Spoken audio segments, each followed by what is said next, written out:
क्या हाल चाल है बच्चों। आप लोगों के फास्ट रिवीजन में मैं फिर से उपस्थित हूं और कल के टॉपिक को हम लोग आगे प्रोसीड करेंगे। तो कल हम लोगों ने क्या देखा था, हमने ये सीखा था कि एक प्रमेय होती थी जिसका नाम होता था अंकगणित की आधारभूत प्रमेय।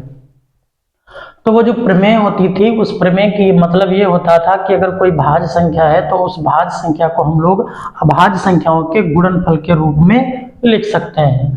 तो उसी के नियम पर एक लासा और मासा निकालने की विधि बताई गई। उसी नियम पर लासा और मासा निकालने की विधि बताई गई, यानी कि जिसको इंग्लिश में लोग एचसीएफ और एलसीएम कहते हैं।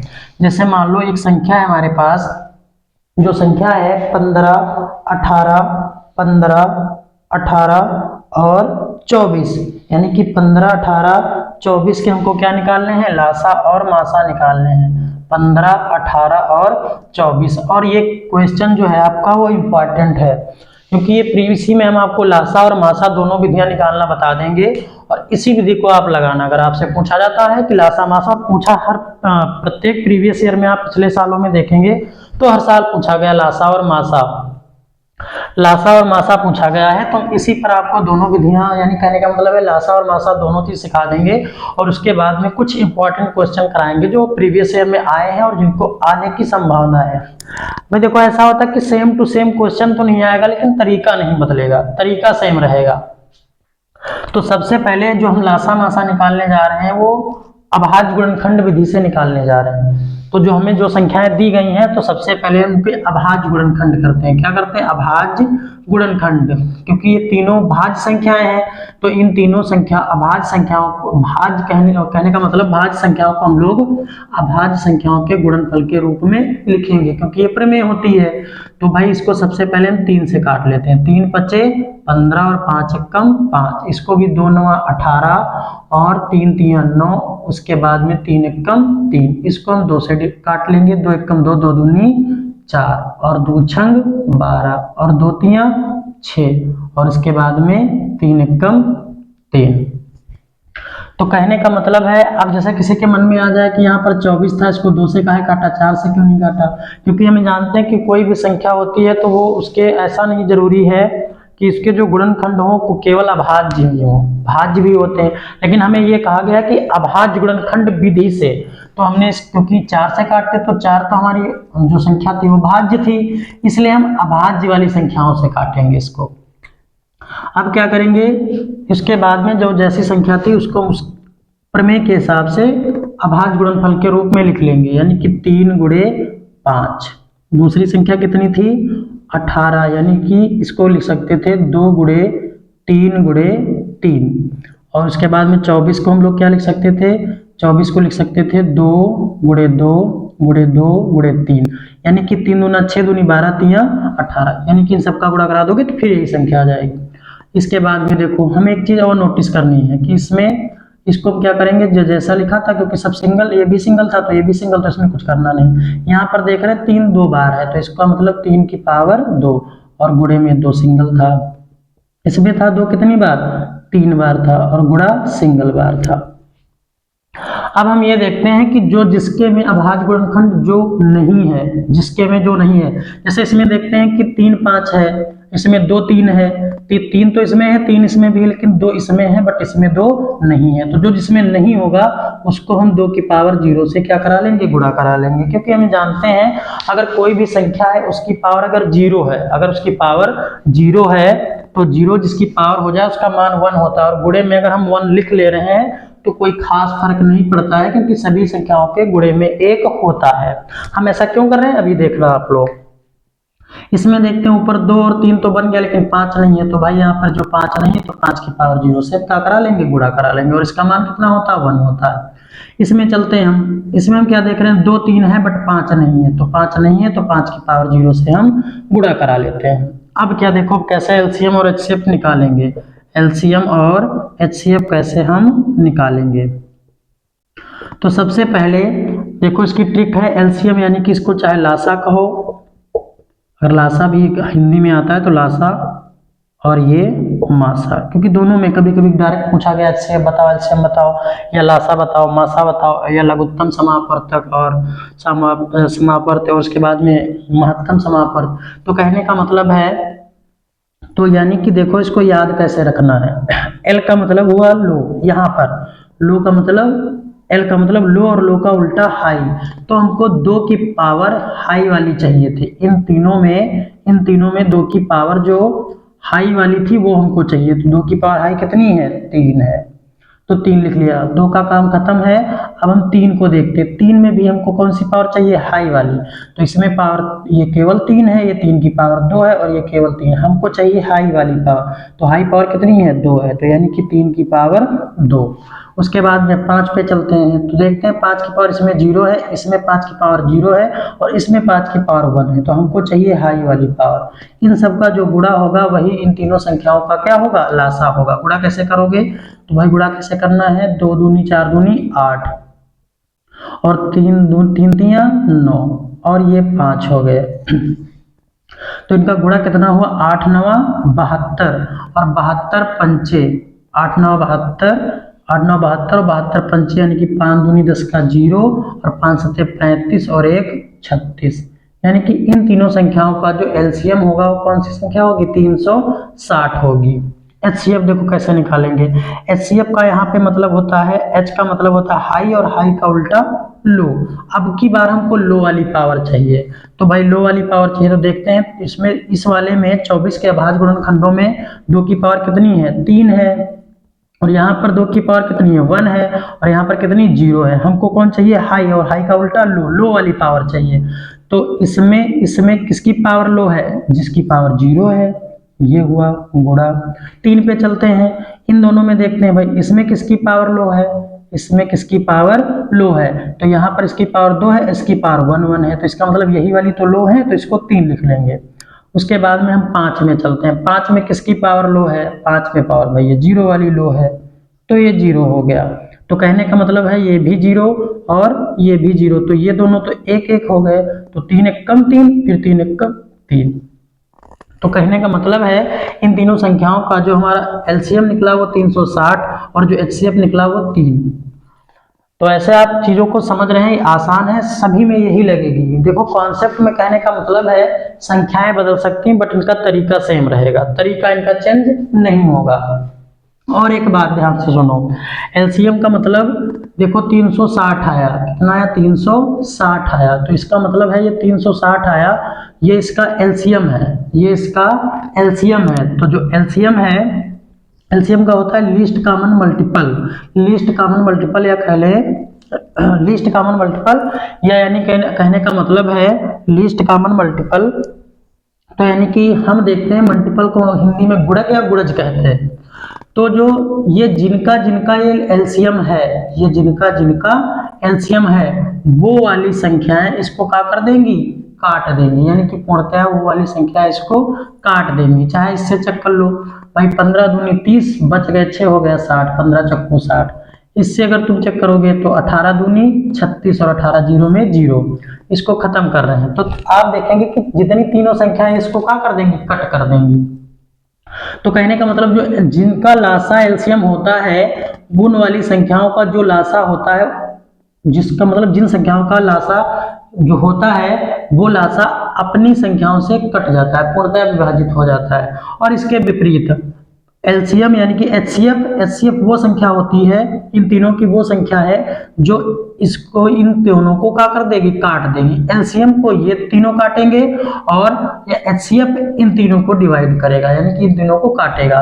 तो कहने का मतलब है लासा और मासा आप लोग निकालना समझ गए होंगे। और इस पे हर पिछले प्रीवियस ईयर में हर साल क्वेश्चन आपको मिलेंगे कहीं ना कहीं पेपर में।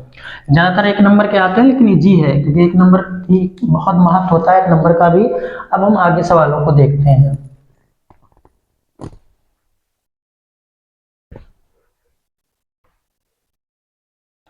अगला सवाल भाई देखो क्या है।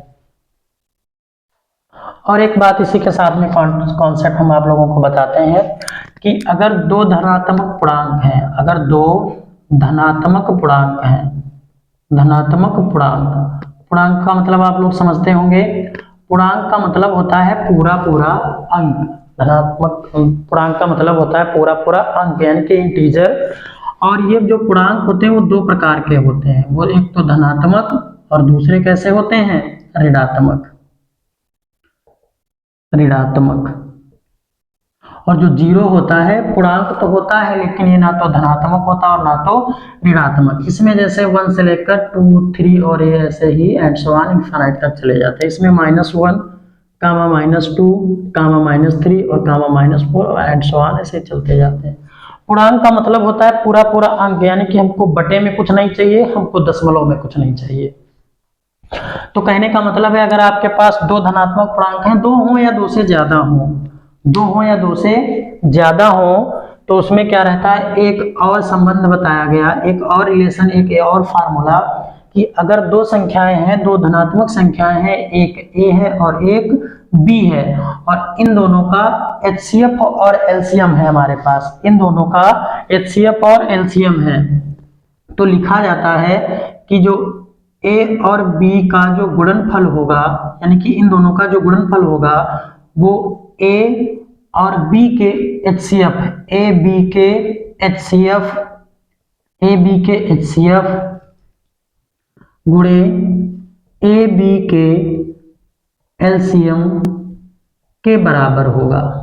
ऐसे कहने का मतलब है अगर दो संख्याएं हैं और उन दोनों संख्याओं के लासा और मासा है, तो उन दोनों के जो इन दोनों के लासा और मासा है, इनका गुणनफल और इन दोनों संख्याओं का गुणनफल आपस में बराबर होता है।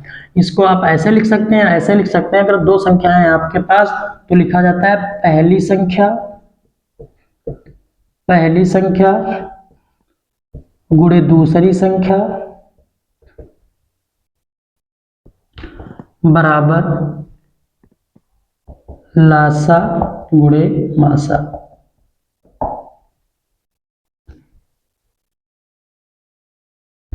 कहने का मतलब है पहली संख्या गुणे दूसरी संख्या बराबर होती है इन्हीं दोनों संख्याओं के लासा और इन्हीं दोनों संख्याओं के मासा के गुणनफल के बराबर होती है। इसमें सीधा सीधा क्वेश्चन पूछा जाता है, आपको लासा दे देंगे, दो संख्याएं दे देंगे, तो आपसे मासा पूछ लेंगे।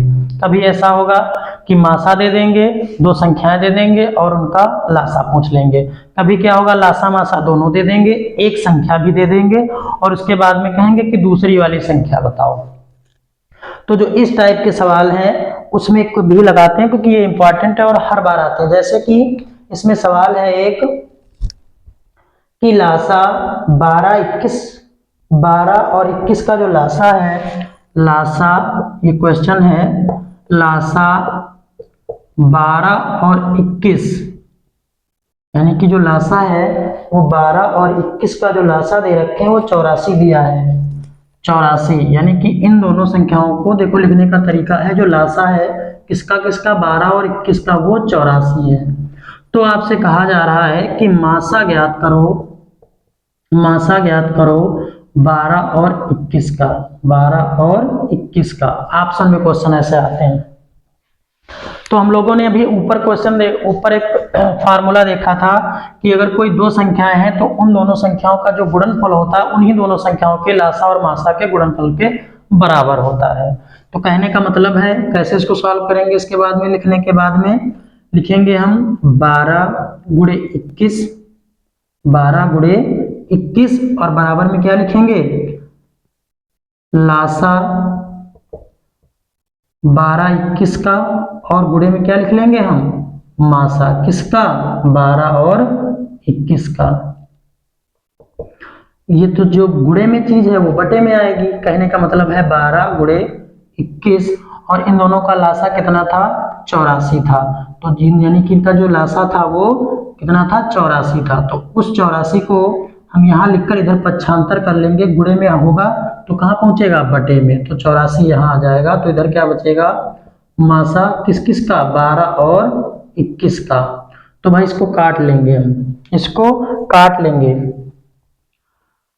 12 कम 12, 12 कम 12, 12 चौका 36, 12 चौका 48, 12 7, 12 छक 72, 12 सत्ती 84, 12 सत्ती 84 और 7 कम 7, 7 त्रिक 21। यानी कहने का मतलब है जो हमारा मासा आया वो कितना आया, मासा जो हमारा आया 12 21 का वो कितना आ गया, 3 आ गया। तो मासा आ गया वो कितना आया, 3 आ गया। और इनके साथ में आंसर भी आप चाहें तो चेक कर सकते हैं, इनके आप आंसर चाहें तो चेक कर सकते हैं कि हमारा मासा सही आया कि नहीं आया। तो कैसे आंसर चेक करेंगे हम, मासा 2 आ गया, ऑप्शन में टिक लगा देंगे। लेकिन चेक करना हो तो कैसे हम चेक करेंगे कि हम ये जानते हैं कि लासा गुणे मासा बराबर ए गुणे बी होता है, यानी पहली संख्या गुणे दूसरी संख्या। तो मासा हमारा कितना आया, 3 आया, और लासा हमारा कितना था, 84 था। और दोनों संख्याएं कौन कौन सी थी हमारी, 12 और 21 थी, 12 और 21 थी। तो इनको गुणा करा लेंगे, 3 चक्कू 12 के 2 और 3 बट 24 और 1 25। इधर भी देख लेते हैं, 12 कम 12, क्या गलत हो रहा है भाई, मासा 12 21 और लासा कितना था इसका, लासा कितना था इन दोनों का, लासा 84 था और मासा 3 आया। और वो कितना हुआ, संख्या कितनी थी, 12 और 21। तो 12 और 21 यानी कि 3 चक्कू 12, हमने गलत ही कर दिया, 3 चक्कू 12 के 2, हाथ से लगा 1, 3 बट 24 और 1 25। इसका देखते हैं, 12 एकम 12 का 2, हाथ से लगा कितना, 12 एकम 12 के 2, हाथ से लगा 1 और 12 दूनी 24, 24 1 25। हम देख रहे हैं कि दोनों पक्ष आपस में क्या आ रहे हैं, बराबर आ रहे हैं। तो इसका मतलब जो हमारा आंसर है वो क्या है, सही है। तो हम ऐसे भी चीजों को चेक करेंगे, क्योंकि कभी हर एक लगभग ज्यादातर चैप्टरों में हम लोग आंसर अपना चेक कर सकते हैं कि सही है या गलत है। तो ठीक है, इसके बाद में हम आगे बढ़ते हैं। ये चीजें समझ गए होंगे आप लोग।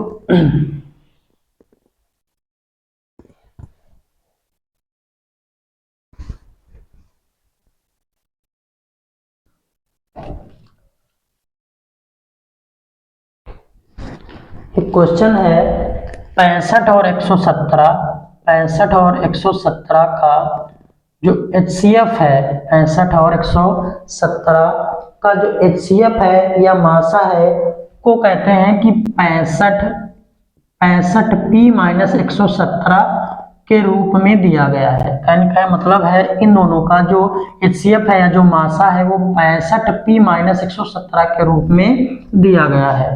तो कहते हैं बताओ भाई P का मान क्या होगा, P का मान क्या होगा।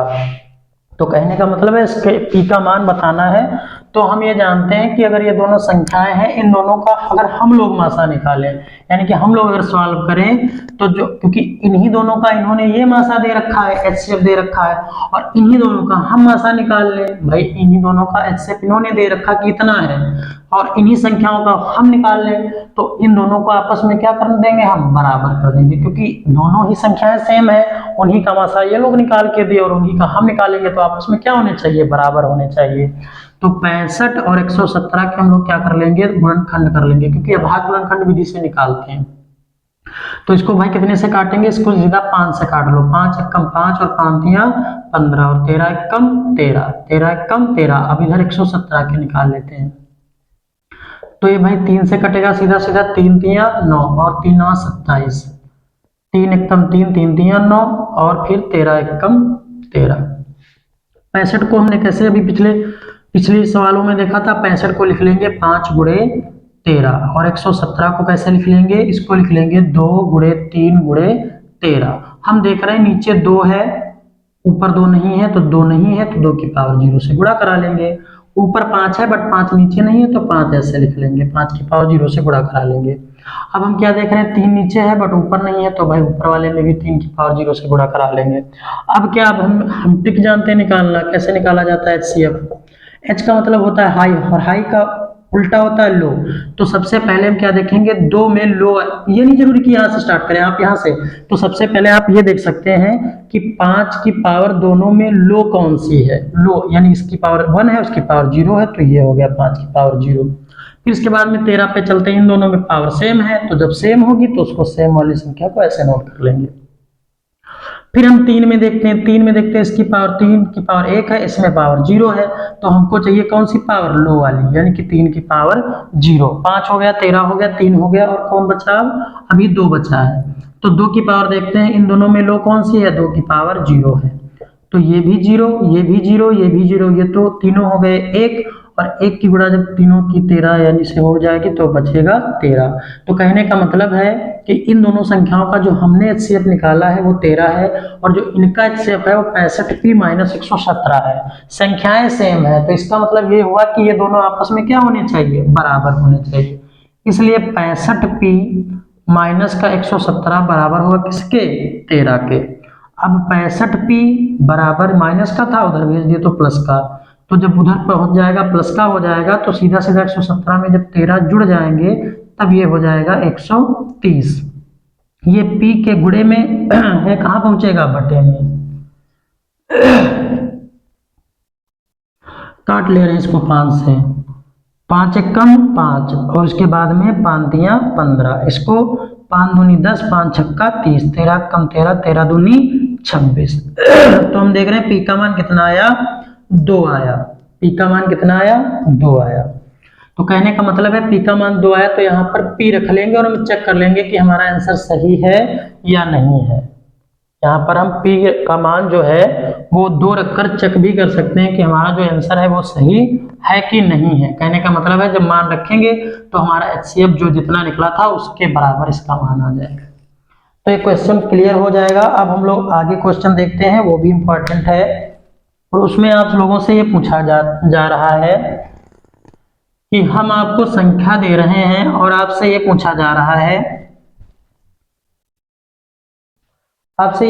रहा है कि भाई वह बड़ी से बड़ी संख्या ज्ञात करो जिससे 17 तथा 125 को भाग देने पर शेषफल क्रमशः 5 तथा 8 प्राप्त हो। यानी कहने का मतलब है 70 और 125 को वह बड़ी से बड़ी, दो बातें ध्यान रखना, या तो कहेगा बड़ी से बड़ी और या तो कहेगा छोटी से छोटी, छोटी से छोटी, दो बातें होंगी, एक तो बड़ी से बड़ी और दूसरी बात कौन सी, छोटी से छोटी। कहने का मतलब है, कहता है कि वह बड़ी से बड़ी संख्या बताओ जिससे 70 तथा 125 को भाग देने पर शेषफल 5 तथा 8 बचे, 5 तथा 8 बचे क्रमशः। यानी कि अगर हम 70 को भाग दें उस वाली संख्या से तो 5 बचे और 125 को देंगे तो शेषफल हमारा कितना बचे, 8 बचे। तो ये चीज यहां तक क्लियर होगी। तो देखो इसको कैसे सॉल्व करते हैं। इसमें कहने का मतलब है शेषफल 5 बचे और इसमें कहता है कि शेषफल 8 बचे। तो जब बड़ी से बड़ी की बात करें तो हम ये जानते हैं कि बड़ी सी बड़ी बात HCF में होती है, हाईएस्ट यानी कि बड़े से बड़ा वाला, और छोटी की बात करेगा तो LCM की बात होगी। किसकी बात होगी, LCM की, बड़ा यानी कि हाई वाली और छोटा यानी कि LCM वाली। तो हम ये जानते हैं अगर कोई दो संख्याएं हैं तो वह बड़ी से बड़ी संख्या जो उन दोनों को काट रही होगी वो उन दोनों की क्या होगी, HCF होगी। क्या होगी, HCF होगी। और छोटी से छोटी कहता तो LCM निकालते, लेकिन कह रहा है कि वह बड़ी से बड़ी संख्या बताओ जिससे इन दोनों को हम विभाजित करें यानी कि काटें, तो शेषफल 5 बचे और 8 बचे। तो हम क्या करेंगे, 70 में से 5 घटा देंगे तो कितना बचेगा, 65। और जब इसके बाद में 125 में से हम 8 घटा देंगे तो हमारा कितना बचेगा, 117 बचेगा।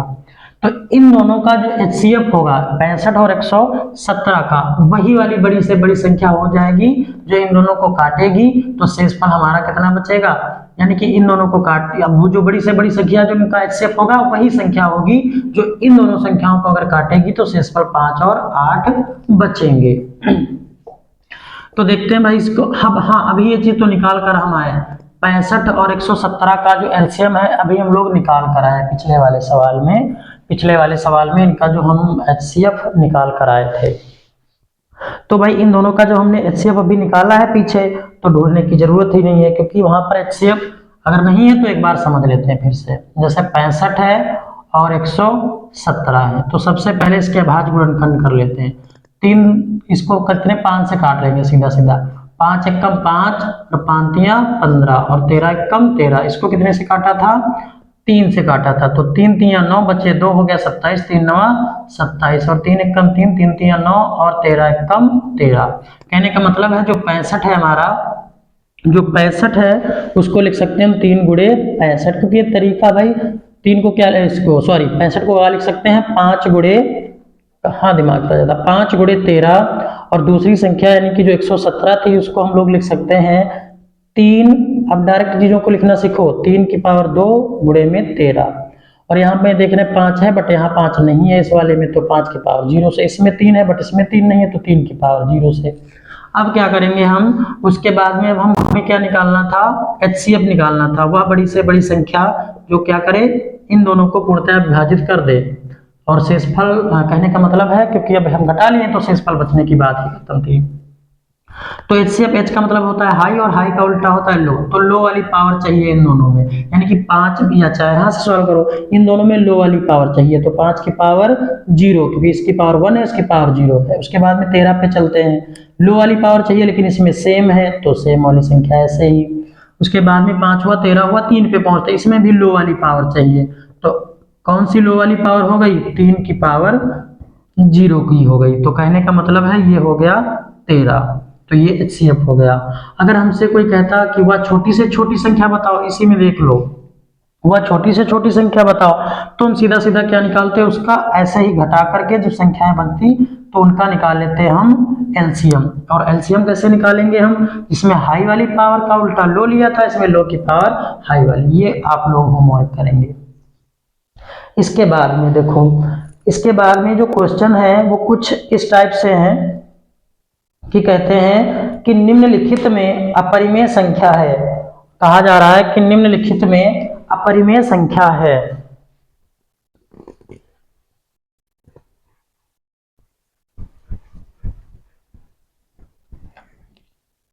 चार संख्याएं हैं आपके पास, एक है √25, √81, √25, √81, √25, √81, 5/3, 5/3 और 3 प्लस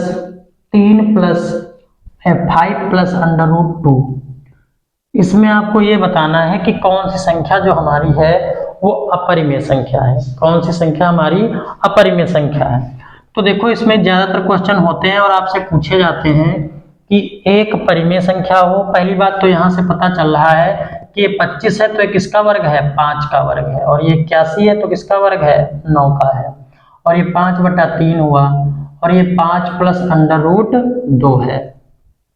तो कहने का मतलब है इसके बटे में लिख सकते हैं, इसके भी बटे में लिख सकते हैं, ये भी 1 हुआ। अब कह दो बटे में, तो इसके भी एक लिख सकते हैं, बट कंडीशन क्या होती थी कि भाई अंश और हर दोनों हमारे क्या हो, पूर्णांक हो। लेकिन यहाँ पर जो अंश है वो हमारा पूर्णांक नहीं है, जो अंश है वो हमारा पूर्णांक नहीं है, इस वजह से ये वाली जो संख्या है वो हमारी अपरिमेय है। और एक बात याद रखो, क्वेश्चन पूछे गए 2-4 बार कि अगर एक अपरिमेय संख्या है, एक अपरिमेय संख्या और एक परिमेय संख्या है, एक परिमेय संख्या और एक अपरिमेय संख्या है, एक परिमेय और एक अपरिमेय संख्या है, तो इनका चाहे जोड़ करो, चाहे घटाना करो, चाहे गुणा करो और चाहे भाग करो, बस शर्त यह है भाग वाले में कि जो अपरिमेय संख्या है वो नॉन जीरो होनी चाहिए। कैसी होनी चाहिए, नॉन जीरो होनी चाहिए। तो कहने का मतलब है एक परिमेय संख्या और एक अपरिमेय संख्या हो तो हमेशा अपरिमेय संख्या आती है। क्या आता है, अपरिमेय संख्या। ये चीज याद रखो क्योंकि बहुत बार पूछा गया है कि एक संख्या परिमेय और अपरिमेय का जोड़ या घटाना या गुणा या भाग अपरिमेय संख्या के साथ करो तो क्या आता है, तो क्या आता है, अपरिमेय आता है। क्या आता है, अपरिमेय। ये याद रखो क्योंकि अभी हम अगले वाले वीडियो में ये देखेंगे कि जैसे कोई संख्या इसमें जोड़ी जाए या घटाई जाए, इसके साथ में कोई संख्या जोड़ी जाए या घटाई जाए, वो अपरिमेय हो तो हमेशा हमको सिद्ध करना रहेगा कि सिद्ध करो, कोई √3, √5, √7 कुछ होगा तो हमको सिद्ध करना पड़ेगा कि ये संख्या कैसी है, अपरिमेय है। तो इन चीजों से याद रखो क्योंकि तुमको ऐसे दिखाना पड़ेगा कि सिद्ध करो √2, इसका साइन लगाया ना लगा, 2√5 आपको सिद्ध करना पड़ेगा कि ये एक अपरिमेय संख्या है। तो अपने सवालों से भी कुछ चीजें याद रखो कि जब इस टाइप के सवाल होते थे तो हम कैसा सिद्ध करेंगे, उनको कैसे सिद्ध करते थे, कैसे, कहने का मतलब आपके स्कूलों में कैसे सवाल कराया गया होगा कि इनको सिद्ध करो कि अपरिमेय है। कहने का मतलब है कि यहाँ पर इस टाइप में संख्याएं दे दी जाएंगी, या तो जोड़, एक परिमेय संख्या के साथ में जोड़ या घटाना या गुणा या भाग, और आपसे कहा जाएगा कि सिद्ध करो अपरिमेय है। और ये बहुत इंपॉर्टेंट क्वेश्चन है और ये कल के वीडियो में हम देखेंगे इसको। उसके बाद में हम 1-2 सवाल और लगा लेते हैं। जैसे एक सवाल ये पूछा गया है कि √3/√5, √3/√5 और उसके बाद में √2×√7। कहने का मतलब क्वेश्चन नंबर 2 है ये हमारा, क्वेश्चन नंबर 2 है कि √3/5 √3/5 √3/5 √2 गुणे 7 और जो सी नंबर की संख्या दी गई है वो है 5 + 7 √5 + 7 और इंटू में √5 - √7 और डी नंबर वाली जो संख्या दी गई है वो दी गई है √12 और आपसे पूछा जा रहा है कि निम्नलिखित संख्याओं में से कौन सी संख्या जो है वो परिमेय संख्या है। आपको ये बताना है कि इन संख्याओं में से कौन सी संख्या हमारी परिमेय संख्या है।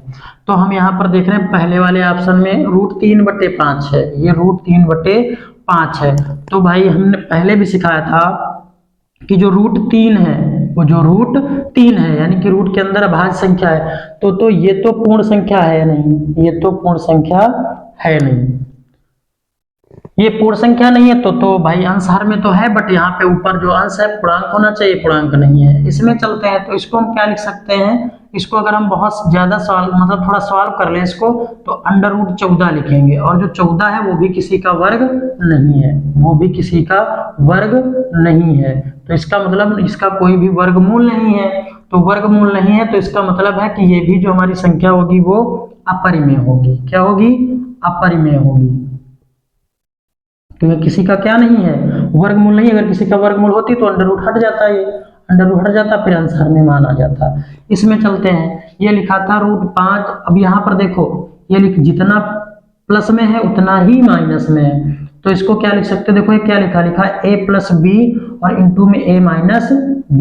ये क्या फार्मूला होता है, ये होता है कि अगर a + b into a - b है तो उसको हम लोग क्या लिख सकते हैं a² - b² यानी कि √5 का स्क्वायर और -√7 का स्क्वायर। तो √5 का स्क्वायर है यानी कि स्क्वायर खत्म कर देता है तो ये 5 हुआ और ये माइनस का कितना हुआ 7 हुआ और ये कितना बचा माइनस का 2 बचा।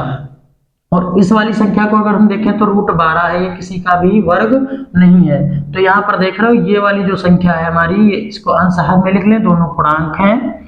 हाँ पूर्णांक दोनों हैं, ये जो है वो पूर्णांक दोनों हैं बट ये निगेटिव वाला है पूर्णांक, यानी कि कहने का मतलब है ये भी अंश और हर में हो गई। अंश हर में तो थे लेकिन ये वाली संख्याएं इसमें पूर्णांक नहीं था, ये भी तो अंश हर में थी बट पूर्णांक नहीं था, ये भी अंश हर में थी बट पूर्णांक नहीं था। इस वजह से ये जो 3 संख्याएं हैं वो अपरिमेय हो गई, ये 3 संख्याएं अपरिमेय हो गई और ये जो लास्ट वाली यानी लास्ट से पहले वाली जो संख्या है वो केवल परिमेय संख्या हो गई। तो कहने का मतलब है अब आपसे जब कभी भी इसमें से कोई भी संख्या पूछी जाए तो आप बता लेंगे। आपसे सीधा सीधा ये पूछा जाता है कि शून्येतर परिमेय संख्या एवं अपरिमेय संख्या का भागफल होता है। शून्येतर अपरिमेय संख्या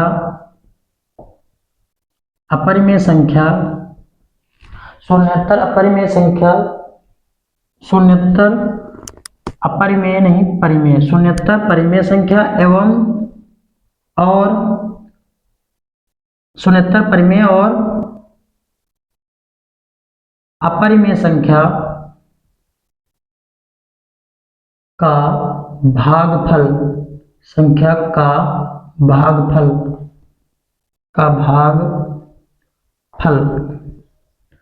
होता है। तुम अभी सिखा कर आए हैं कि अगर किसी भी परिमेय संख्या के साथ में कोई अपरिमेय संख्या जोड़ी जाए या घटाई जाए या गुणा की जाए या भाग किया जाए तो हमेशा क्या आता है अपरिमेय आता है। तो इसका जो ऑप्शन आंसर वाला होगा इसमें अपरिमेय लिखा होगा। क्या लिखा होगा? अपरिमेय लिखा होगा। उसके बाद में एक और कॉन्सेप्ट बचता है, उसको भी जरा देख लेंगे हम लोग। ये लास्ट कॉन्सेप्ट है और इस पे भी सवाल हर साल आते ही आते हैं।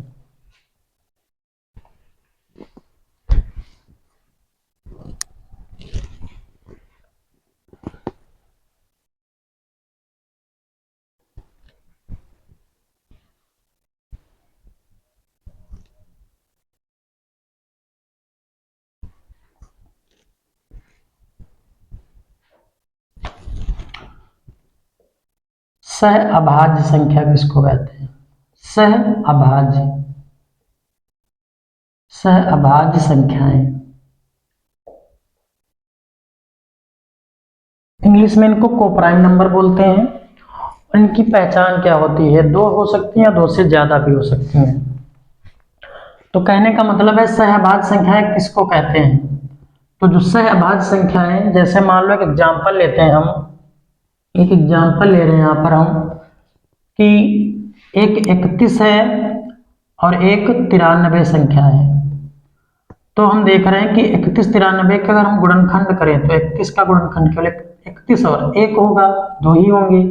93 के कौन से गुणनखंड होंगे, 31 गुणे 3 होंगे। तो कहने का मतलब है इन दोनों में आप ये देख रहे हैं कि इसमें 31 है और इसमें 93 है, तो इन दोनों में तो एक सेम संख्या है, दोनों में एक एक सेम संख्या है। तो कहने का मतलब है इन दोनों को जो 31 है वो इसका भी एक गुणनखंड है और इसका भी एक गुणनखंड है। तो कहने का मतलब है 31 इसको भी काटेगा और इसको भी काटेगा, क्योंकि कल वाली वीडियो में हमने सीखा था कि गुणनखंड किसको कहते हैं, गुणनखंड किसको कहते हैं। एक दूसरा एग्जांपल ले लेते हैं, जैसे 25 और 18, 25 और 18। तो 25 और 18 जब हम ये संख्याएं लेंगे तो ये इसमें देखेंगे कि भाई जो 25 है उसको हम कैसे लिख सकते हैं, 5 गुणे 5, और 18 को कैसे लिख सकते हैं, 3 गुणे 3, 3 3 9 और 2, यानी ऐसे लिख सकते हैं। तो यहाँ पर देख रहे हैं इन दोनों में कुछ भी गुणनखंड नहीं है। कहने का मतलब है अगर हम इनका HCF निकालें, इनका हम HCF निकालें तो यहाँ पर देखेंगे भाई 5 है, नीचे 5 नहीं है तो 5 की पावर 0 कर लेंगे, ऊपर वाले में 3 नहीं है, 2 नहीं है तो उसकी पावर 0 कर लेंगे। और जब हम LCM और HCF का, H का मतलब होता है हाई और हाई का मतलब होता है, हाई का मीनिंग यहाँ पर, हाई का मीनिंग यानी उल्टा कर लेते हैं लो।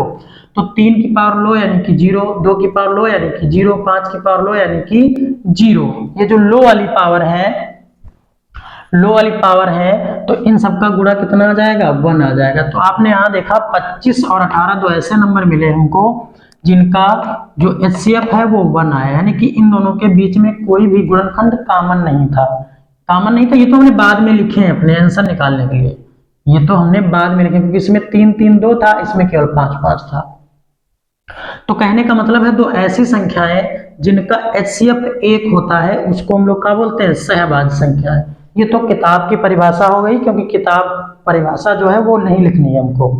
पूछा क्या जाएगा, सीधा सीधा तुमको नंबर दिए जाएंगे और आपसे पूछा जाएगा कि इसमें से ये सहअभाज्य संख्या है या नहीं है। तो सहअभाज्य संख्याओं की जो पहचान होती है, ये तो एक मासा वाली हो गई कि ऐसी संख्याएं जिनका HCF 1 हो, जिनका HCF 1 हो, उन वाली संख्याओं को हम लोग क्या बोलेंगे, सहअभाज्य बोलेंगे। लेकिन ये तो वो हो गई डिफिनेशन। अब पहचानना कैसे है, कहने का मतलब है कि अगर दो नंबर हो आपको ये पता करने है कि सहअभाज्य है या नहीं, तो सबसे पहले हम क्या करेंगे, चेक करेंगे क्या कोई ऐसा नंबर तो नहीं है, कोई ऐसा नंबर तो नहीं है जिससे दोनों कट जाते हो।